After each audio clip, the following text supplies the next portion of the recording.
ಆಚಿ chilli powder ಸಖತ್ ಖಾರ ಬಣ್ಣ ಮತ್ತು ರುಚಿ ಆಚಿ ಚಿಲ್ಲಿ ಪೌಡರ್.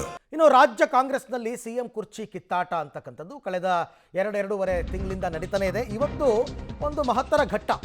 ಕುರ್ಚಿ ಕದನದ ಮಧ್ಯೆ ರಾಹುಲ್ ಗಾಂಧಿಯನ್ನ ಭೇಟಿಯಾಗಲಿದ್ದಾರೆ ಡಿಸಿಎಂ ಡಿಕೆಶಿ ನಿವಾಸದಲ್ಲಿ ಈಗ ತೀವ್ರಗೊಂಡಿದೆ ಚಟುವಟಿಕೆ. ಡಿಕೆಶಿಯನ್ನ ಭೇಟಿಯಾಗಿದ್ದಾರೆ ಆಪ್ತೇಷ್ಟ ಶಾಸಕರು. ಗೃಹ ಸಚಿವ ಪರಮೇಶ್ವರ್ ಭೇಟಿ ಬೆನ್ನಲ್ಲೇ ಪ್ರಿಯಾಂಕ್ ಖರ್ಗೆ ಕೂಡ ಬಂದು ಡಿಸಿಎಂ ಅವರನ್ನ ಭೇಟಿಯಾಗಿದ್ದಾರೆ. ಮಧ್ಯಾಹ್ನ 1:30ಕ್ಕೆ ಮೈಸೂರಿನಲ್ಲಿ ರಾಹುಲ್ ಭೇಟಿಯಾಗಲಿದ್ದಾರೆ ಡಿಸಿಎಂ. ಕುರ್ಚಿ ಕದನದ ಮಧ್ಯೆ ಇಷ್ಟೆಲ್ಲ ಚಟುವಟಿಕೆಗಳು ನಡೀತಾ ಇರತಕ್ಕಂಥದ್ದು. ಇವತ್ತು ಬೆಳಗ್ಗೆಯಿಂದಲೂ ಕೂಡ ಸಾಕಷ್ಟು ಜನ ಬಂದು ಡಿಸಿಎಂ ಅವ್ರನ್ನ ಭೇಟಿ ಆಗ್ತಾರೆ. ಅದರಲ್ಲಿ ಪ್ರಮುಖರು ಅಂದರೆ ಗೃಹ ಸಚಿವ ಪರಮೇಶ್ವರ್ ಬಂದು ಈಗಾಗಲೇ ಭೇಟಿಯಾಗಿದ್ದಾರೆ. ಪ್ರಿಯಾಂಕ್ ಖರ್ಗೆ ಕೂಡ ಬಂದು ರಾಹುಲ್ ಗಾಂಧಿ ಡಿ ಕೆ ಶಿವಕುಮಾರ್ ಅವ್ರನ್ನ ಭೇಟಿಯಾಗಿದ್ದಾರೆ. ವಯನಾಡಿಗೆ ಹೋಗ್ತಾ ಇದ್ದಾರೆ ರಾಹುಲ್ ಗಾಂಧಿ ಅವರು.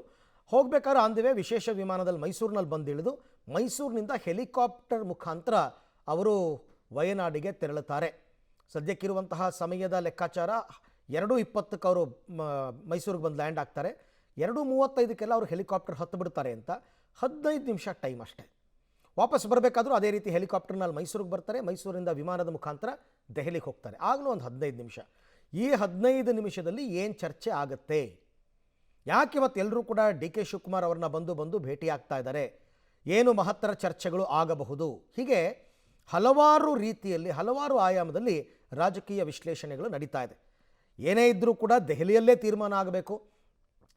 ಸಿಎಂ ಸೀಟ್ ಹಂಚಿಕೆ ವಿಚಾರ ದೆಹಲಿಯಲ್ಲೇ ಆದಾದರೂ ಕೂಡ ಯಾವಾಗ ಆಗಬೇಕು ಅಂತಕ್ಕಂಥದ್ದು ಬರಬೇಕಲ್ಲ. ಸೊ ಈಗಷ್ಟೇ ಡಿ ಕೆ ಶಿವಕುಮಾರ್ ಅವರ ನಿವಾಸಕ್ಕೆ ಪ್ರಿಯಾಂಕ್ ಖರ್ಗೆ ಅವರು ಹೋಗ್ತಾ ಇರೋದನ್ನು ಕೂಡ ತಾವು ಗಮನಿಸ್ತಾ ಇದ್ದೀರಾ. ಇನ್ನೇನು ಅವರು ಕೂಡ ಡಿ ಕೆ ಶಿವಕುಮಾರ್ ಕೂಡ ಹೊರಡಬೇಕಲ್ಲ, ಮೈಸೂರು ಕಡೆಗೆ ಪ್ರಯಾಣ ಬೆಳೆಸಬೇಕು. ಸಿಎಂ ಡಿಸಿಎಂ ಎಲ್ಲರೂ ಹೊರಡಬೇಕು. ಹಾಗಾಗಿ ಸ್ವಲ್ಪ ರಾಜಕೀಯ ಚಟುವಟಿಕೆಗಳು ಬಿರುಸುಗೊಂಡಿದೆ ಅಂತ ಅನ್ನಿಸ್ತಾ ಇದೆ. ಸೊ ಹಾಗಾಗಿ ಒಬ್ಬರಾದ್ಮೇಲೆ ಒಬ್ಬರು ಬಂದು ಭೇಟಿ ಆಗ್ತಾ ಇದ್ದಾರೆ.